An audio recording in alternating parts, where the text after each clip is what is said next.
Yo, what's up mga kaibigan? Nalina tayo magkwentuhan. Ayon kay Patrick Beverley ay si Austin Reeves ang best third option sa NBA ngayon at si Rui Hachimura naman ang best fourth option. Subalit focus muna tayo kay Austin Reeves dahil napakalaking bagay nga nito mula sa isang player na bigong madraft sa NBA noon o isang undrafted player.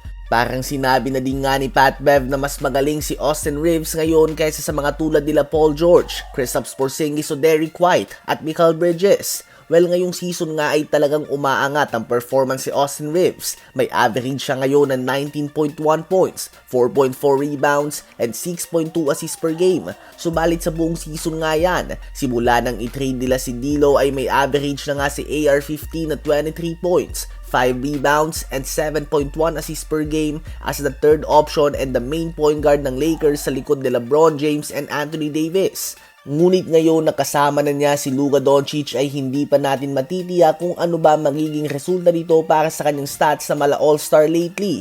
Inaasahan ng mga fans na medyo bababa ito sa ngayon dahil babalik nga siya sa pagiging shooting guard dahil si Luka Doncic nga magiging main point guard ng Lakers. Pinakita naman ni Austin Reeves na kaya niya maging epektibo bilang isang shooting guard o kaya naman isang off-ball player.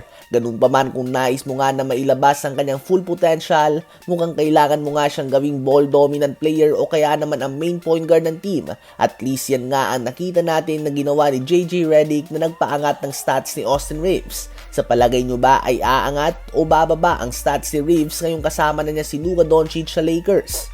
Habang si Ja Morant naman mga kaibigan ay inaasahan umano na matrade o malipat ng team sa off-season ayon sa isang NBA executive na hindi nagbigay ng kanyang pangalan. Hindi naman sinabi kung ano ang dahilan dito, subalit kung pagbabasehan natin ang performance niya ngayong season, hindi nga ito kasing dominant ng dati. Andun pa din ang kanyang mga injuries dahilan ng kanyang labas-pasok sa lineup ng Memphis Grizzlies. Sa 54 games ang Memphis Grizzlies ngayon ay 32 pa lamang na ilaro ni Ja Morant.